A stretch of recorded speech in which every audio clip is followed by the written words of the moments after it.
এবার আপনাদের সামনে মূল্যবান বক্তব্য নিয়ে আসছে বাংলাদেশ আওয়ামী লীগের কেন্দ্রীয় সাধারণ সম্পাদক ওবায়দুল কাদের।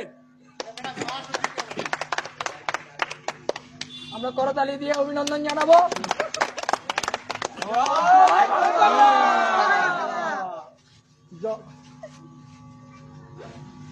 ধন্যবাদ। আমরা ক্ষমতায় আছি, ক্ষমতায় থাকবো। কিসের বিএনপি? এখানে মাঠও আমাদের, রেফারিও আমাদের, বাসি বুসি যা দেবে আমাদের পক্ষেই দেবে।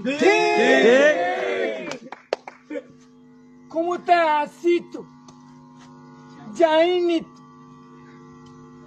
বিএনপির লোকেরা লাঠি নিয়ে আসবে, পুলিশ কি ললিপপ চুষবে। আমরা রাজপথে আসি, থাকবো, ছিলাম, আপনারাও। এবার